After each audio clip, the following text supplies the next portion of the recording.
Hello, friends, and welcome back to Malicious Compliance Stories.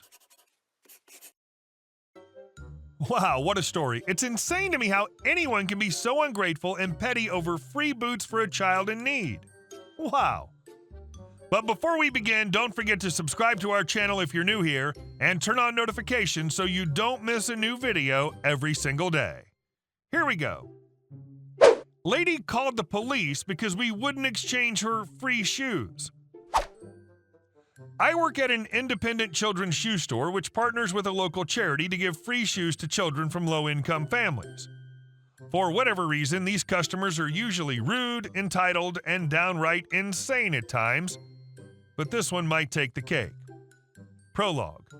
My assistant manager waited on Lady and her 13-year-old daughter. She was getting free winter boots. Now, daughter was a big girl, and I don't mean fat. She was probably 5'8" and needed a women's size 11 boot. She also had large calves.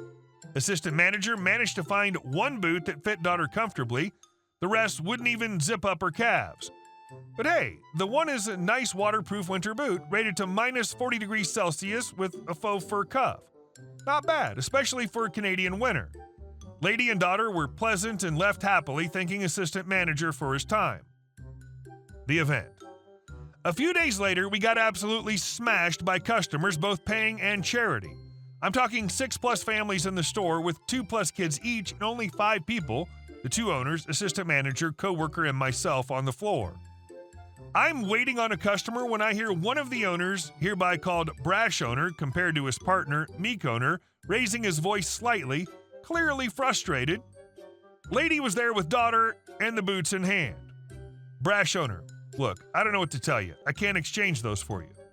Because we get reimbursed by the charity every evening for the footwear, we have a strict no exchange policy, lest the funds become muddled. Brash Owner explains this to the lady. Keep in mind he's holding a bunch of shoe boxes and she's standing in the way of his customer, and waves her off as she tries to argue back. Lady, you have to exchange. It's the rules. Brash Owner, look, lady, I've been doing this charity program for over 20 years. I think I know the rules. Lady, no, you must exchange. You're breaking the law. Illegal. Give me exchange. Brash Owner, it's not illegal to not exchange free shoes. Give me a break. I need to wait on my customer now. He goes back to his customer and lady stays in the store standing right in front of our stockroom. As we all run around the store, lady stops each of us in turn, starting her sob story each time. Our reactions? Meek Owner, look, you've already talked to Brash Owner about this. I'm not going over this again with you. Talk to him if you want to. Assistant manager, I thought you liked those boots. Anyway, I have a customer right now and I can't exchange this for you. Coworker, I'm sorry, I don't know what the situation is and I have a customer. Me, I don't know what's happening. Sorry, I need to go now. I have a customer. I'm bad under stress sometimes. Lady goes back to arguing with Brash Owner here and there, when a few minutes later, lady, I call the cops. You not exchange is illegal. I get you arrested. Brash Owner, ha, go ahead. The only person who's going to get arrested is you. Brash Owner walks away to help a new customer. I'm waiting behind him for some help and see lady pull out her phone. Daughter talks to her in their language, clearly trying to dissuade her mom from calling the police. They argue. Daughter tries to take the phone from lady. Lady snatches it back and screeches at her daughter, causing her to recoil in fear. Lady turns to Brash Owner, who's focused on measuring a child. Lady, I call the cops. Brash Owner doesn't hear. Lady, I call the police. Brash Owner notices this time but ignores. Lady, I call the cops. Me, go ahead, call them. A little rude of me to yell back, but whatever. Lady calls the police. Assistant manager and I are pretty sure she punched in more than 3 numbers, but I don't know what's worse. Her calling 911 for this or her knowing the non-emergency line by heart. She, of course, puts the phone on speaker so that everyone can know she's calling the police. Daughter's looking like she wants to die in a corner. In a broken and very aggravated English, lady tries to explain the situation to the poor operator. Operator eventually asks to talk to an owner. Lady gives the phone to Brash Owner and he explains the situation. He gives lady the phone back. Passing by, I hear, operator, look, he told you what the rules were. He says he'll even exchange the boots for a different size. Lady, but, operator, either take a different size or leave the situation. Let it go. I don't know who hung up on who, but the call ended there. Unfortunately, I'm not sure what happened in the next few minutes. What I do know is I was waiting on a new customer when I hear brash owner yelling, "Brash owner, get out of my store, you are banned. I never want to see you here again, and if I do, I'm calling the cops. Get out, get out, get out." Points at the door. Lady, don't touch me, don't touch me. Brash owner, I'm not touching you. What are you talking about? You're crazy, get out of my store, you're banned.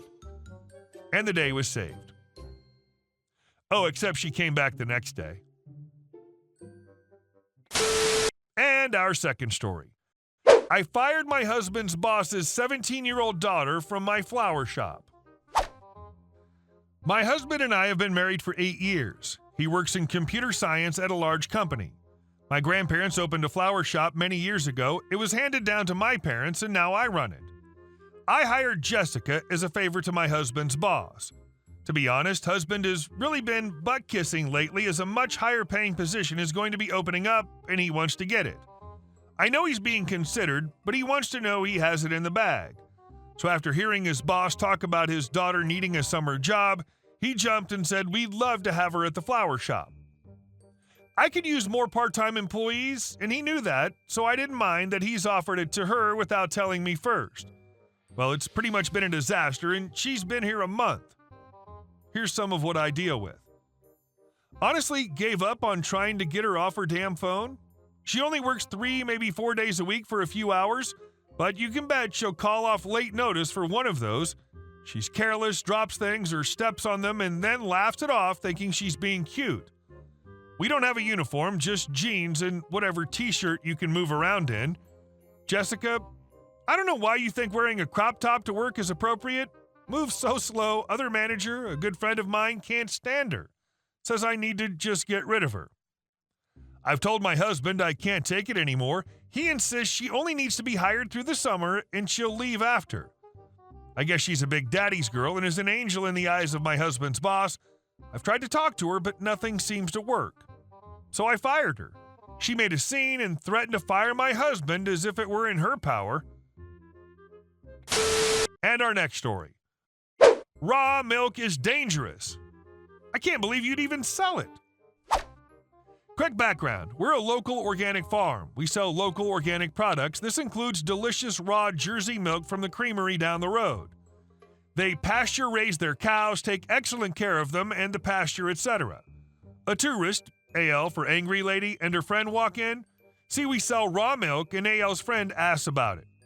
As I start to explain the benefits of raw milk and begin to explain why this is okay to consume, AL butts in and starts screaming at me about how it's insanely dangerous and how I'm hurting the public by trying to promote it.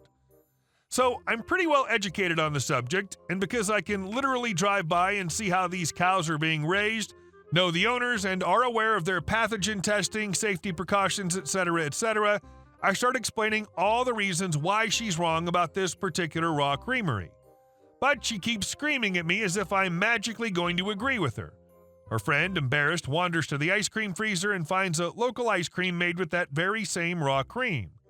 Cue AL's friggin' meltdown. AL, don't eat that. Don't you buy that. That's dangerous. Me. Ma'am, when you make ice cream, you heat the cream first. The cream becomes pasteurized in the process. It's no longer in its raw form. AL, nope, you're wrong. How dare you try and sell her that ice cream? Then she stormed out while her friend looked very apologetic and sad she didn't get to buy the ice cream. And our last story. Mom sneaks onto summer camp at night to kidnap her whiny child. I used to work at a summer camp in Northern Ontario from the time I was 16 until the time I was 25, so I have many stories about entitled people. Meet the cast. Me, EM, entitled mom, WK, whiny kid. So this happened in my first year, and I was pretty new to counseling. I had a kid who was always homesick and would cry 4 or 5 times a day. I talked to his dad about it, and he said that the kid's mom babied him and his dad was trying to toughen him up a bit. He told me that unless anything was serious, to just ignore it. So for the first 4 days, I tried to help the kid, but he obviously didn't want to participate and would cry whenever someone tried to talk with him. I let him sit out, and then he would participate a little. When we were approaching the first weekend, I realized that my cell was missing. I thought maybe I'd misplaced it and went to bed. I woke up to banging on the door. The kids were freaking out. I walked over and opened it to see a 40-year-old Karen with wild eyes. EM, where is he? Me. Who? EM, where's my son? Me. Miss, we have a very strict policy. You can't be in here right now. At that point, she tried to push past me. I grabbed onto either side of the door. WK, Mommy, he's the one who's bullying me. I turned my head just enough to see the little brat with my phone. EM, let me through, you piece of crap. At this point, she's pushing with the force of 1,000 EMs. I let go of the door and two-handed shove her. She's toppled over and slammed the cabin door, locking it. I grabbed my phone from the little brat and called my camp director. She told me that she'd call the father and the police. We made it very clear to the parents that it's trespassing to come to the camp at night. WK is crying and screaming for his mom. EM is slamming against the door, using her "can I speak to the manager" strength. She's screaming about me being a pedo and how I'm hurting her child. I hear her going to the other cabins trying to get in, but thankfully all the staff had been informed to lock the doors. Finally, I hear cars pull up. But then I hear more slamming. She broke through the door with a baseball bat. I felt like I was in The Shining. All of the kids are screaming while the little brat is smiling and yelling for his mom.